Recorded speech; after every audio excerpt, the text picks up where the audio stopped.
Good morning, and you're very welcome to this morning's Signpost webinar. This webinar is brought to you in conjunction with Dairy Sustainability Ireland and Food Drink Ireland SkillNet. This morning, I'm delighted to be joined by James Rambaud. And I suppose one of the key questions we have going forward relates to carbon sequestration. And carbon sequestration will be one of the key tools we have to fight against climate change. But one of the problems we have is our level of knowledge about carbon sequestration, what causes it, what factors influence it, is limited. At the moment, Teagasc have put in place an infrastructure to measure carbon. And James, you're involved in, I suppose, the rollout and the gathering of the data, the processing of the data in relation to that carbon observatory. That's correct, Pat. Yeah, that's correct. Would you give us just, I suppose, a quick idea of what is that infrastructure and where is it placed around the country? Yeah, so we have an infrastructure of 28 equivariance towers or flux towers, depending on what denomination you're from. They're scattered throughout the country, so north, south, east, west, over a range of different soil types, climatic regions, farming systems, and management types. So basically, what we're trying to do is gather real-time data, accurate quality data that we can then model up to represent the actual emissions coming from our carbon emissions or carbon sequestration rates for the whole country. Because at the minute in the national inventory, we're only using assumed figures. We don't have actual figures. And I suppose some of those assumed figures, I think we have data coming through that some of them are probably a little bit too high on some of the landscapes that we're talking about. Exactly. Some are too high, some are too low. Yeah. Okay. Well, I suppose without further ado, I suppose we're getting into the meat, I suppose, of your presentation. So we might let you share your presentation with us. Perfect. While I'm doing that, welcome Mark Plunkett is going to join us to assist with questions. Good morning, Mark. Okay, we're seeing your screen. Morning. The full screen mode with your presentation. That's it. Okay, that's great. So the floor is yours, James. Perfect. Okay, so look, as Pat said, I'm James Rambaud. I'm a technologist based in Johnstown Castle, and I suppose I'm responsible for the rollout of the NASCO infrastructure throughout the country. We started back in 2020. Things were very slow initially with obviously COVID, but we've been slowly ramping up now, and we're looking to finish sometime near the end of the year. We should have our full 28 towers out and functioning and collecting data. So yeah, it was a very big project, but we're getting there. Okay, so very quickly, I'm going to talk about the greenhouse gases. Okay, so we have CO2, nitrous oxide, and methane that we're all very aware of. And of course, water vapor is a greenhouse gas as well, but it's fairly self-regulating, so we don't really apply that to our I suppose, the issues that we're facing around increases in the rest of the greenhouse gases. So we have, I suppose, firstly, carbon dioxide, which we're going to focus on, I suppose, in this presentation, and it's primarily an agriculture and burning fossil fuels issue, the increase in CO2. Okay, so machinery use, irrigation, for example, on peatlands, transport, of course, vehicles, and burning fossil fuels. So and of course deforestation, so not to mention that one, of course. But so that's our primary, I suppose, source of emission is CO2, and everything that we talk about is related in terms of CO2. So you might see at the bottom there carbon equivalents. So both nitrous oxide and methane are expressed generally in terms of CO2. You might see there global warming potential of 265 and global warming potential of 28. So both of those have 265 and 28 times more global warming potential than CO2. Okay, so we move on to methane. Methane The primary source of methane emissions at the minute is enteric fermentation, so which occurs in the digestive systems of cattle and sheep, ruminant animals. And then nitrous oxide, of course, that's nitrogen-based fertilizers. So when you apply it to crops, grasslands, fertilizers undergo chemical reactions and release nitrous oxide. So these are three big gases which are naturally abundant anyway, but they're just in too high a quantity at the minute and are causing global warming. Specifically to Ireland, then, I suppose the Irish agriculture sector accounts for 37% of Irish national GHG emissions. Now, if you look at the EU, that figure is around 9%, 8-9%. So in Ireland, it may seem like, wow, we're it's huge. Why are we so bad, comparatively speaking? But this is in part due to our small industrial base. So you look at the likes of France, Germany, the UK, for example, they have huge industry, which also emits a lot of GHGs. So I suppose proportionally, it looks like our agricultural sector is pumping out way more than it should be, but in actual fact, it's pretty much in line with the rest of Europe. However, just proportionally, it does account for a large chunk in Ireland. So again, look, I suppose the challenges that we're facing, the industry is expanding. It's ever expanding to meet global food demand. That's not going to change anytime soon, I would imagine. GHG emissions then have increased since 2011, and look, the trajectory is upwards unless we do something about it. We do have GHG targets in the agricultural sector, so we have to reduce by 25% by 2030.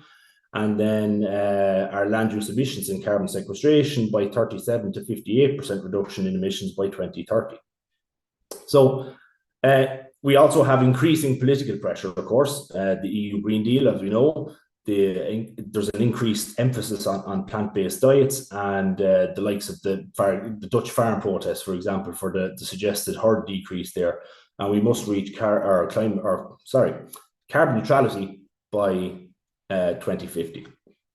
So moving on.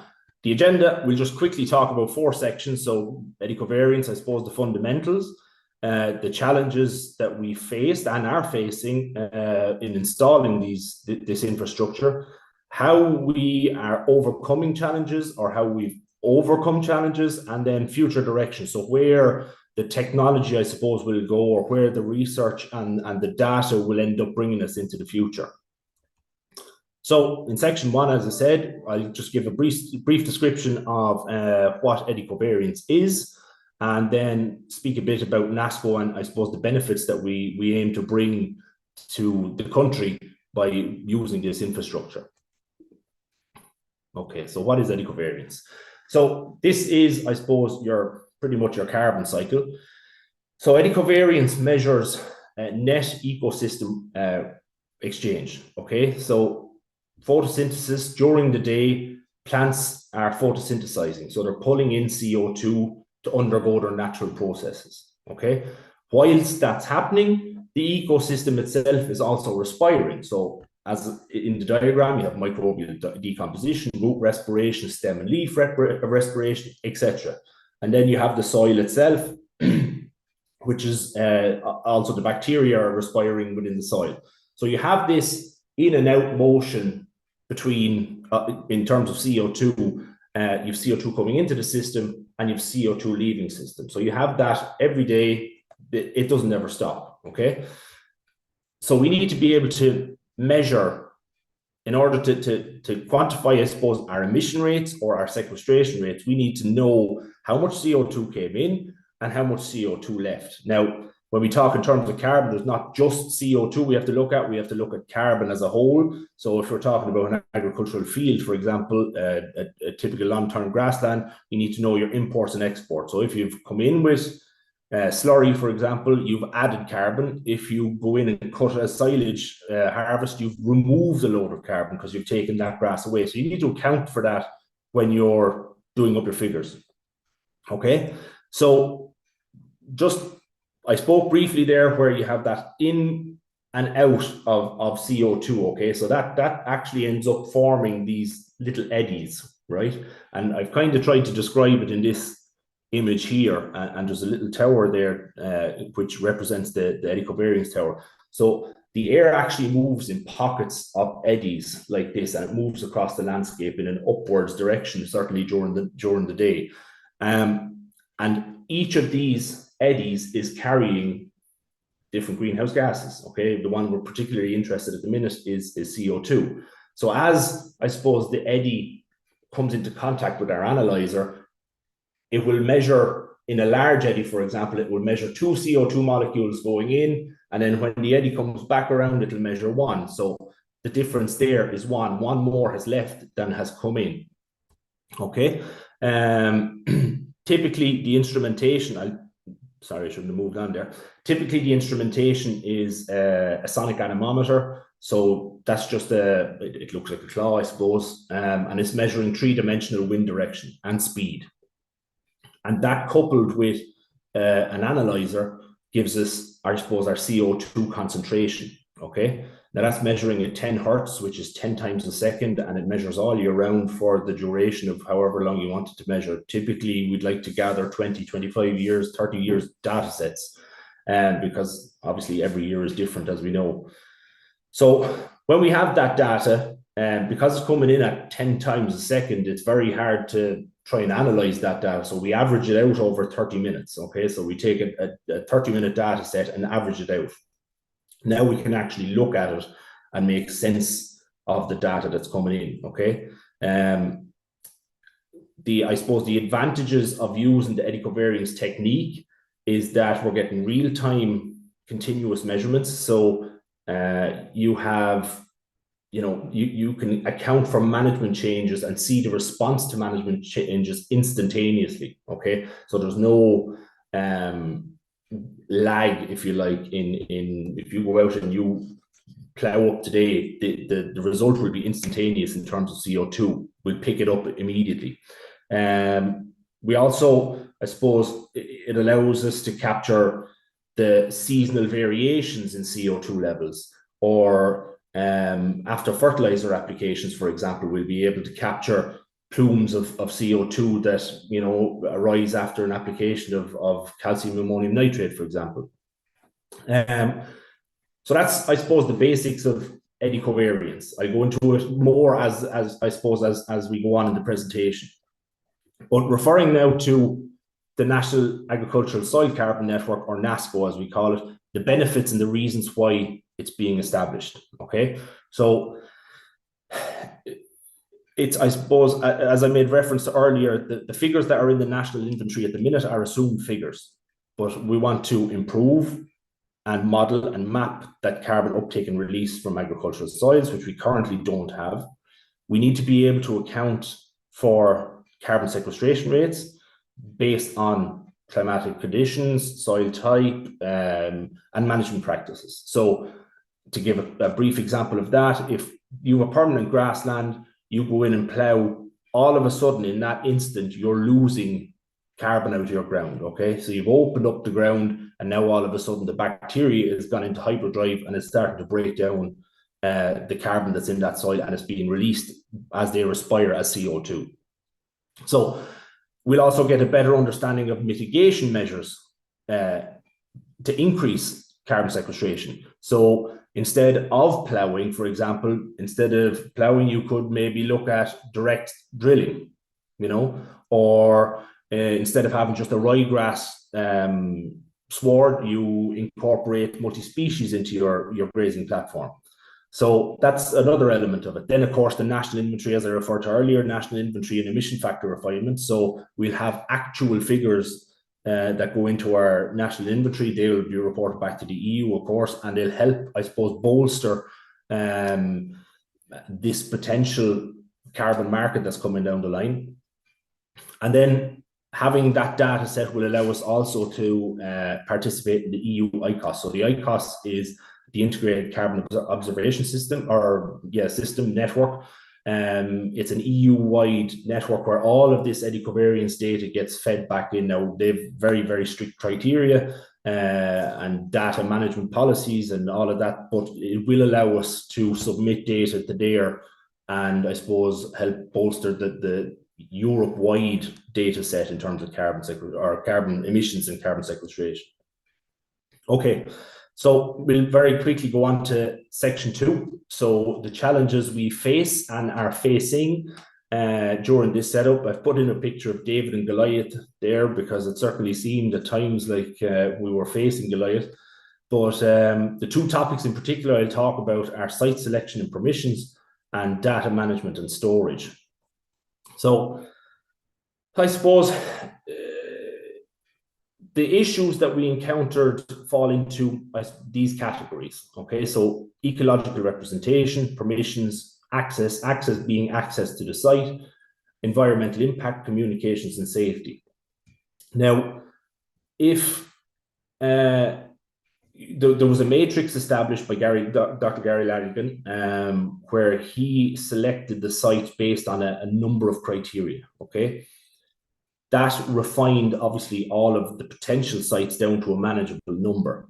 However, sometimes when you visit the site was not as it was on paper. So, for example, it was classified as a peat potentially on paper, but when you actually get to the site, it's really only an organomineral. So that site now immediately is, disclassed because it's not suitable for what it was originally intended.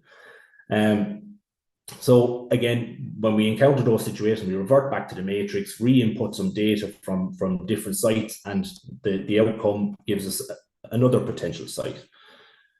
The permissions, I suppose, were naturally enough for dealing with a range of different organizations, of private people.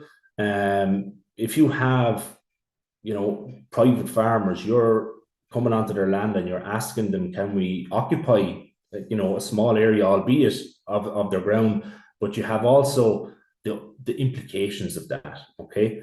Now that farmer is going to have a technician on their site every 21 days, potentially in the height of grazing season, taking measurements and what. Some people just don't want that.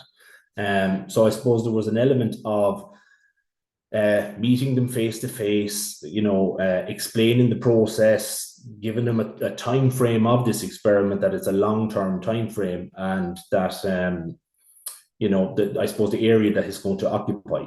So it's essential to build trust and to maintain that open dialogue. If at any point in the process the farmer or the landowner wasn't happy with whatever process, it was quickly taken into account, discussed, and we adjusted based on that. So that was, I suppose, one area we encountered issues with permission was private landowners, but also we encountered issues on protected lands. So we happened to have a tower on an SAC, and in order to establish the tower on that, we needed ministerial consent. So we had to go to MPWS, which ended up leading us on to the Department of Housing, which ended up requiring a letter from the minister allowing us to install there. Now that also required an environmental impact assessment, which I'll go on to a bit later. But so they're the kind of permissions we had issues with when we were trying to get access to sites.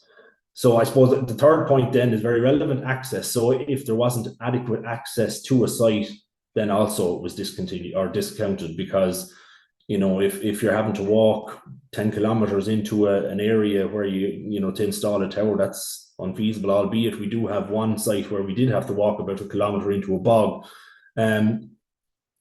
But access was very important. If you couldn't get relatively easy access, it would just become too time consuming to visit the sites. So it was, again, discounted.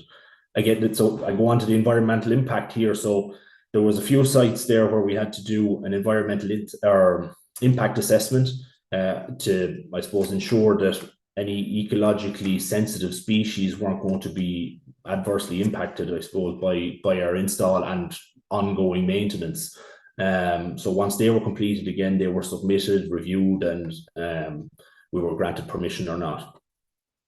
A massive one, which might not seem obvious at the start, is communications. So all of our towers are remotely access capable. So each one has a modem, each one has a SIM card. Currently, that modem ports all of the data back to a server in Teagasc, And it also allows us to get into the tower remotely as well. So from Johnstown Castle, I can log into the furthest away tower and get an update on how the sensors are reading, if any filters are blocked, for example, or if any of the mirrors need cleaning, etc. So if any of the sites that we got to turned out not to have cellular connectivity, again, that was a site that was discounted. And then, of course, lastly, safety. So safety is paramount. So if the site wasn't safe for personnel, for staff to access, for us to install, maintain the tower, it was again removed from our search. So they were all big, I suppose, obstacles that we came across when we were initially setting up this infrastructure, all of which thankfully now we've actually, you know, surpassed and worked our way around each and every one. And we're relatively happy now with the final product. So data management, this is another huge area because, so we, as I said, we've 28 towers throughout the country. They're creating huge volumes of data. You're talking every month they're producing 8-10 gigabytes of data each. Okay, so and that's going to be a big data set when you're talking years down the line. So how are we going to store that data? How are we going to format that data? How are we going to secure that data?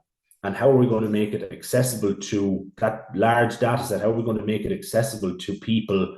So stakeholders, interested parties, you know, this is publicly funded infrastructure, so will have to be publicly available data at some point. So that, I suppose that's a conversation that's ongoing at the minute. We are making, I suppose, huge headway on it.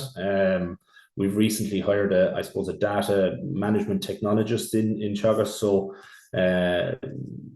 John Hyland, he's making huge inroads with how we're going to store this data, how we're going to protect it, but at the same time, how we're going to make it accessible to the public. We'll move on to section 3. So again, I spoke about the challenges, but how, I suppose, did we overcome some of those challenges? We overcame them by collaboration and partnerships, by standardizing protocols and training, and by, I suppose, forecasting, long-term planning and sustainability. So currently, this is only some of our collaborators and partners. You can see there's quite a lot, ranging from government departments to universities, to large national and international projects. It's huge. So, you know, building these relationships is going to allow us to not only tap into the knowledge and skills and resources of these other organizations, which we might not necessarily have, but it'll enable us collectively to achieve goals that maybe would have been beyond us or beyond any single entity. So I suppose the level of collaboration between the organizations is going to hopefully continue to grow and expand, you know, the network further, which will ultimately increase the impact and scale of the research being carried out. And of course, a big part of you know, a research goal is impact, and hopefully, you know, the infrastructure that we've set up now will create huge impact in terms of changing policy and advising policy into the future. So next, I'll talk about where we standardize protocols and training. So we're all aware of SOPs. Some of them are quite arduous to get through, but they have to be in position. They have to be there to allow us to, I suppose, train staff to carry out, you know, work to a certain quality. You know, because of the data set that we're creating, we have to have each site consistent. We have to make sure that it's reproducible if anybody ever wanted to reproduce it. So, as I said, there's a number of benefits to creating, to standardizing protocols and training. So it serves not only as a reference guide to new staff. Of course, there's not an area in the country at the minute that's not finding it difficult to hire staff or to retain staff even. So, if there's a high staff turnover, you need to be able to teach new staff quickly and effectively. So, this is where we've kind of standardized the protocols to allow them to pick up a document and to be able to visit any of these sites, and for them to face the exact same site, if you like, regardless of wherever it is. So, again, if we're ever challenged on it, it'll ensure that our quality, the quality of our data is robust, and it also, I suppose, helps with efficiency. So if you're going from site to site, every site is the same. If you encounter a problem on one site and you encounter a similar problem on another site, it's pretty much going to be the same outcome or the same results to try and fix it. That's I suppose the standardized protocols and training. Again, the training using the manufacturers, in-house training, I suppose, having checklists that you hit every time you visit a site, you fill it in. There's a record of the maintenance then. So again, if you're ever challenged, you have a full, I suppose, documented maintenance record for each and every tower. Again, we go on to long-term planning and sustainability. So I suppose it was all well and good getting the funding for the initial infrastructure, having the small, I suppose, skeleton crew to set up the initial infrastructure. But again, this kind of infrastructure needs longevity for it to be worth its initial investment. So it has to survive 20, 25, 30 plus years. So in order to do that, we needed to develop a sustainable funding model. Now, Dr. Rachel Murphy has done great work on developing that model. She's really worked through the figures and how much it's going to cost on a yearly basis to keep this infrastructure up and going, and I suppose to future-proof it as well. As one thing to just keep it ticking over, but you need to update it or it'll quickly fall into redundancy. So that sustainable funding model will allow us, I suppose, to be resilient to economic cycles. So if there's downturns in the economy, that pot of money, I suppose, is still there to ensure that we're still collecting that data and it doesn't slip over time. And then, it'll promote research, innovation, and collaboration. The longer this data set runs on, I suppose, the more valuable it becomes. I suppose, to use the words of a UK mathematician, Clive Humby, data is the new oil. So, if we're generating a data set with integrity, with quality, projects, stakeholders, government bodies, they will all, clamber around to try and get a piece of the pie, if you like. So it's important that we have that long-term plan to not only give Ireland as a whole good data into the future on a international level, but also internally for us, to bolster our own reputation, to bolster the reputation of our research. And again, all of that data over time will support policy decisions. Section 4, we go into where we can see these going. So there's technological advances, of course. That's a never-ending train. Technology moves on regardless. So even with the rollout of these towers now, there are technologies now that are trying to draw on the information that we're gathering to make it even more accessible and cheaper to be able to collect the carbon emission data, for example. Just to give some examples here, we have drones, for example, using NDVI. Terrain AI are doing great work on remote sensing at the minute. So I just included, I suppose, what they're looking at in terms of machine learning, in terms of collecting data on different scales. So the eddy covariance towers being the ground scale, looking at the field scale. The drone, then you're looking at, numbers of hectares, the plane, again, larger still, and then ultimately the satellites. And all of that is being fed in to a model where they're trying to develop machine learning, where they can, where the machine is able to accurately estimate the sequestration or emission levels from just, from satellite level as opposed to ground level.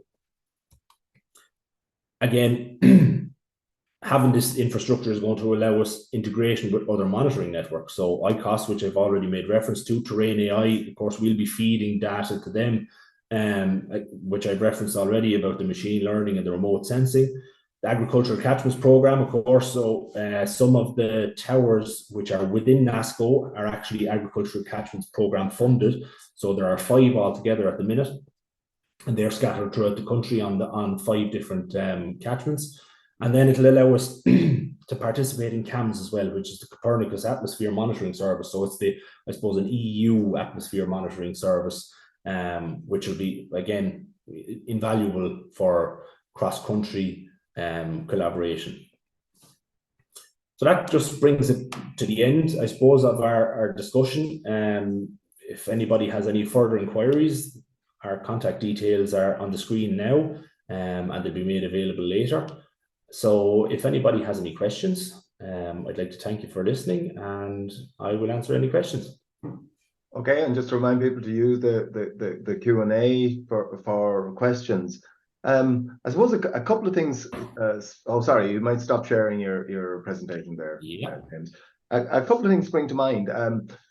If I'm looking at the transport sector to calculate my emissions, I take the level of emissions from a litre of diesel, and I know the number of diesel, and it's a relatively easy calculation. It strikes me that the data you get has a long way to go from being the concentration in eddies to actually giving us a figure on the level of sequestration or respiration that coming from land. There's a huge complex piece of calculation there, is there? Absolutely. So again, as you've referenced, if you just look at the concentration, it gives you only part of the picture. Okay. It's what is leading to that concentration that is the important part. Okay, so the management decisions that have made, that have happened on farm, for example, the soil type, peats, for example, we know drained peats emit a hell of a lot more CO2 than a free draining mineral soil. So of course, then you're talking about the crop type that's on it, the climatic region. So the drivers that behind all of that is the climate. So there's a multitude of factors to take into account when you're dealing with all of this. And again, you're talking carbon imports and exports. Aside from the gaseous form, you need to know what carbon has left the system and what carbon has come into the system. And that's not only in terms of the biomass that's, on the ground, but also carbon leaves through water. So you need to, look at dissolved organic carbon as well. There are multiple, I suppose, avenues and areas that you need to look at to be able to build a picture. I mean, if you're looking at the animals then as well, you need to have the methane figure in order to be able to give you a carbon balance. So it's a huge, large scale thing to try and work your head around. I suspect you had a number of organizations coming to you to try and put in, looking for, and others where you were going in. So the balance in terms of finding sites, was that relatively easily got? I know sometimes it's difficult to get the right place, but I suppose a number of organizations did come to you with offers. Absolutely, yeah. So they weren't always the right sites, but certainly, yeah, on the mineral side, the sites were very easy to get. Yeah. On the peat side, it was much more difficult.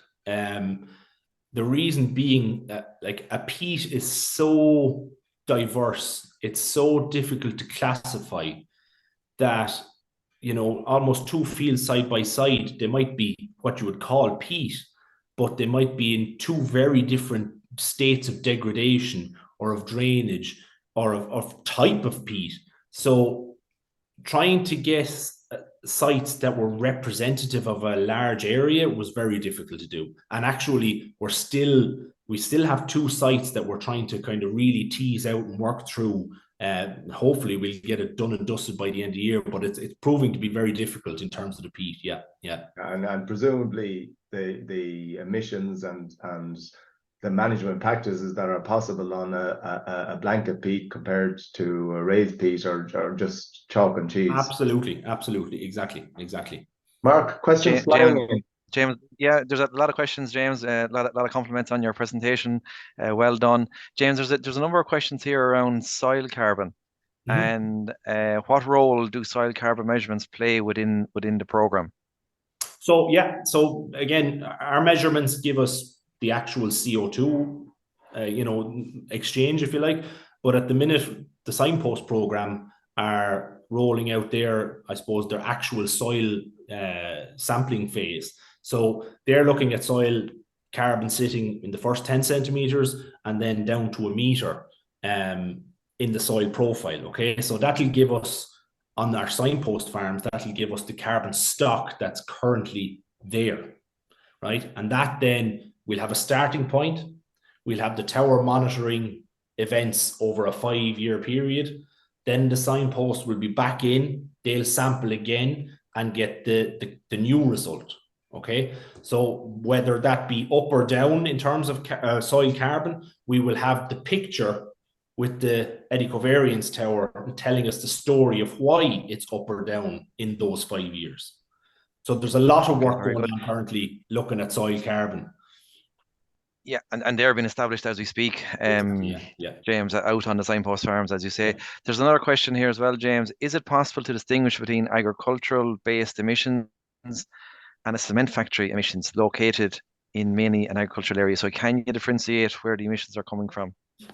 Yeah, you can. It all depends, I suppose, on the placement of your tower in relation to that cement plant. So predominantly in this country, our winds come from the southwest.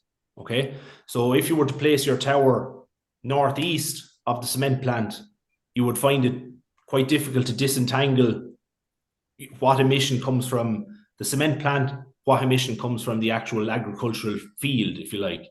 But if you were clever and put the cement plant to the southwest, or to your northeast, should I say, then there's nothing obstructing your predominant wind in terms of CO2 emission. So what you'll be capturing predominantly will be CO2 from the land, but when the wind blows then from the northeast, you will see discrepancies in that CO2. So you could then maybe partition out where, when the wind is coming from the southeast or from the northeast, I'm getting, strange readings in terms of CO2. So you can then maybe attribute that to the cement plant. But certainly if you were looking at a site to establish a tower, I would steer clear of a cement plant, because it would be there's a number of very good. There's a number of questions here around the data that's been collected, and is there any results available, or can they be shared to date? Yeah, look, I mean, the results, they're very, very preliminary results. They're showing that the national inventory figure of 0.5 ton is actually a bit underselling us on mineral soils. It's looking like it's more so around the ton mark, maybe 1.2. So it looks like we're doing slightly better, but again, we're very preliminary. We're talking data sets that aren't even a year old yet, and that can change from year to year. I mean, next year, if we end up getting a drought, any fields that potentially are typically carbon sinks could turn into a source, and that'll throw it off altogether. So you're looking at trying to develop an initial data set, which is not ideal. I mean, it's not what people want. People want answers now. You want an initial data set of the bare minimum of 3 years, 5 being the ideal. But that's, people need answers now, so we can only give them what we're seeing at the minute. But that story could very well change by this time next year. Okay. Just a question there about potential access by others to the data. And I think you mentioned in your presentation that it's a publicly funded project. To what extent will other researchers or international researchers even have access to the raw data if they want? I suppose initially, I mean, we have priority because we're the ones that have rolled out this infrastructure. So we have priority initially. What that period of time is, I don't know. I know there are projects that are looking for data already, and they are submitting, of course, data sharing agreements, and those agreements are being put in place at the minute. But certainly after a period of time, whatever that period of time is, eludes me at the minute. But yes, that data will become publicly available, and it will be there for whoever wants it. I would imagine that period of time might be 5 years, might be 6 years. I just don't know. There's a question there in relation to how advanced we are in relation to other countries, where there seems to be a lot more of a conversation around, I suppose, remunerating farmers for carbon sequestration. But in reality, have they a lot more information on which to base that on, or is it very much a kind of a conversation depending on what comes out of science over a period? Yeah, so I mean, there are countries who have way more advanced data sets than we do. There are countries with 20-25 year data sets there on carbon emissions and carbon sequestration. I suppose the disadvantage for other countries, they typically tend to be much larger than our country. Okay. So the figures that they're attributing, while based in science, yes, might not be fully accurate because of the spatial variation between the sites that they have. Okay, so whereas a figure of carbon might be worth 50 euros a ton or whatever that may be, and the payments are all based on that, I think that the view certainly is here from an Irish context is we need to get cold hard figures for carbon, so that when the market starts here, that the market has integrity, and that the values are actually based in fact, as opposed to wildly modeled data. Yeah, and it's a very I suppose huge area. It depends whether you're looking at it from a public or a private perspective. I mean, the amount of companies at the minute, private industry at the minute, that are doing carbon sampling, and are they all following the same protocol? Are they all singing from the same hymn sheet? I don't know. So it requires serious thought, the carbon market that's emerging in this country. There's a question there in relation to, he's just making the point that the talk seems to be all about carbon change, but what about the carbon that's contained in our soils? And I think it would be fair to say that there is a huge emphasis on maintaining the carbon, the high levels of carbon that are in our soils, but also around getting increases. And it's only the increases that can be that we can get credit for. Absolutely. So I mean, we're well positioned in this country to have quite high carbon levels in our soil anyway. But it's certainly an absolute imperative that we keep that carbon that we have locked up and add to it. The potential for loss, as soon as you disturb soil, the potential for loss is huge. So the less you can disturb your soil, the more opportunity you have to hold on to the carbon that's there. And again, like I suppose what I should have mentioned is, in terms of carbon, the more carbon you have in your soil, to an extent, you're going to improve your soil structure. You're going to improve its water holding capacity, which, I mean, in the summer months that are coming down the line, is going to be vital for us to have, for our soils to be able to retain that water. And of course, when you have more carbon, you have more microbial activity, you have more mineralization, you have more minerals that are released, which has a knock-on effect on your fertilizer bill. So it's all relative. Before you even talk about a carbon market or getting payments for carbon, you should be getting carbon into your soil to benefit your own farm. It will impact your own farm to increase carbon levels, aside from any payments that may come down the line. Mark? James, there's a few questions there around the whole area of soil carbon and CO2. Again, is there a conversion factor? Like you talk about the half ton or the ton of soil carbon. Yeah. How do we convert that to CO2 equivalents? Oh, what's the figure now? Yes, so there is a figure, I suppose. I think I can help you. Yeah. Do you have the figure to hand? I think the conversion is 3.67. That's it. Yeah, 3.67. So when you're talking about CO2 and you're converting that down to actual carbon, for every ton of carbon that you have, the equivalence is 3.67 tons of CO2. So if we fix or if we sequester a ton of soil carbon, that's the same as 3.67 tons of CO2 equivalent. Exactly. Okay. Exactly, yeah. There's another question there around tillage. James, you talk about when we plow soils, we get this release and you can pick it up quite quickly. What's the time frame, or you know what I mean? Is it a matter of days, weeks, months, years, So it's immediate. Immediate.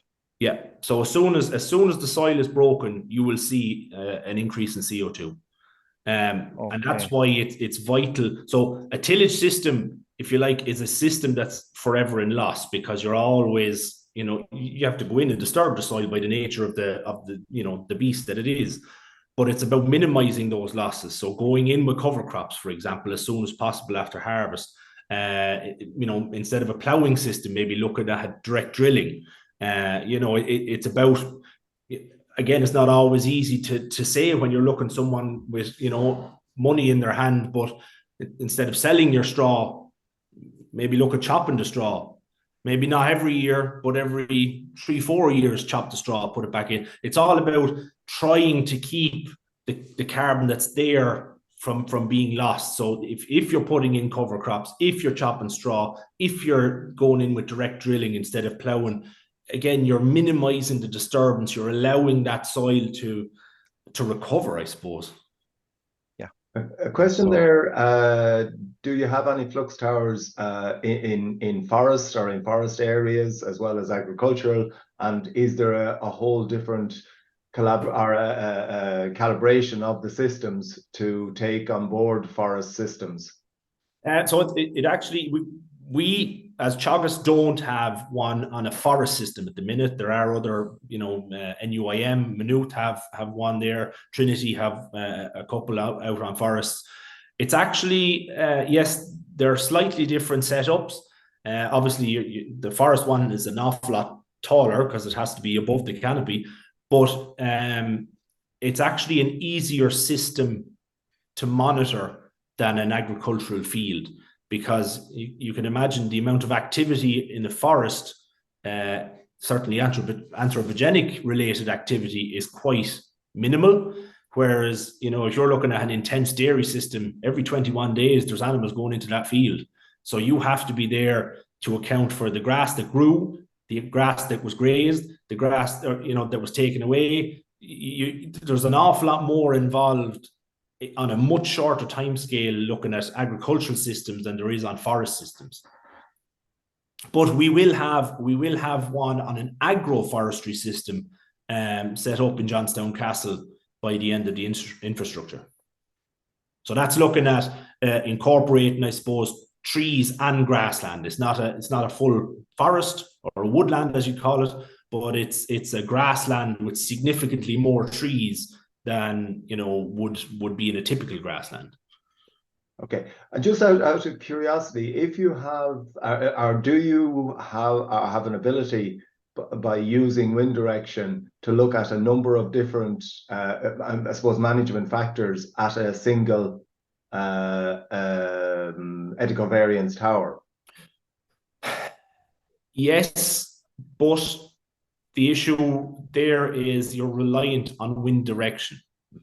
So if you had 4 paddocks, for example, a nice square paddocks, and you put your tower right in the center of those 4, your predominant wind is going to come from the southwest. So, for any management effects that happen in the northeast, you're hoping that that management effect takes hold when the wind is blowing from the northeast, which is, not going to be too often. So it wouldn't be ideal. You're kind of maybe two treatments split fairly evenly in a southwesterly direction.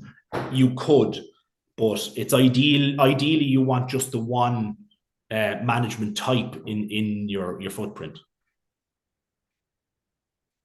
Okay. There's another question there, James. Can soil sort of meet a saturation point around carbon, or will they continue to sequester carbon? No. Annually? So they will reach a point where they can no longer take any carbon in. But that, we're talking, you'd want your soils fairly saturated to be able to reach that point. The likelihood of you reaching that point is slim. It is driven, however, by the clay content in your soil. So the likes of a sandy soil, for example, whereas it might sequester the same rate of carbon as a heavy clay soil, like Solihead, for example, like that's, they may take it in at the same rate, but Solihead has that ability to really hold on, to bind that carbon to the clay particles, whereas, a typical sandy soil might not hold on to it. It could be lost just as quick. There's a question there about the impact of the plant types going from a grass, which has a fairly shallow root zones, to clovers, which might be a bit longer, to a multi-species sward.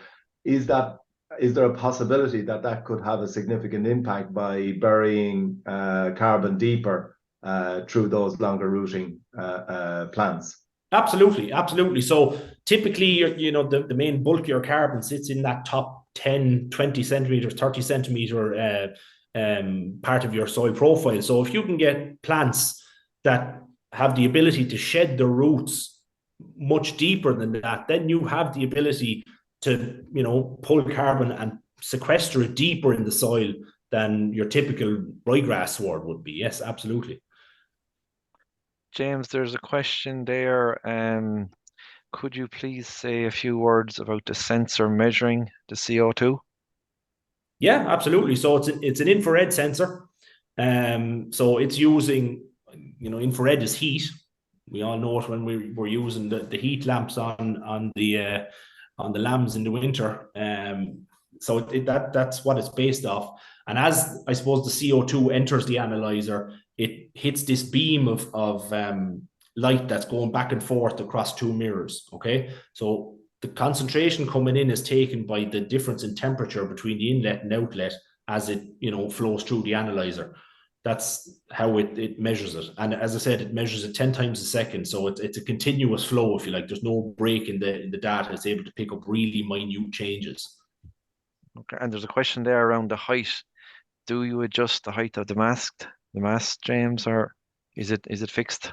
No, you can adjust the height of the mast. So typically on a grassland, the mast stays at a given height. So whatever, if you're in a 4-hectare field, for example, you might set your sensors to be 2.5 to 3 meters high, somewhere in around there, because you're going to capture the 4 hectares typically with that kind of height.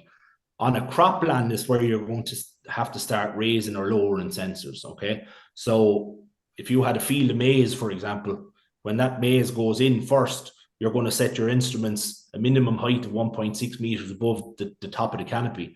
But obviously, as that maize grows, it would quickly get covered if you weren't to move your sensors. So in the likes of that, yes, you have to move your sensors with the growth of the crop. Absolutely. And that applies for forest systems as well. If you're putting out a tower on a very juvenile forest, as that forest grows, your tower is going to have to grow as well. Somebody commented that you didn't show the EPA as a collaborator in your list of collaborators.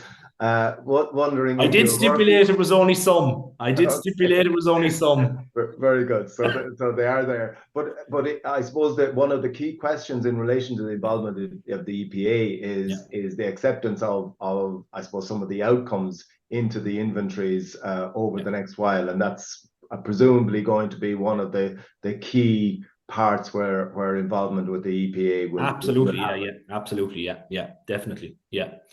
The EPA are the reporting body. So our data is going to have to be, of decent enough quality to be able to hand over to the EPA for them to report on it. So yeah, absolutely.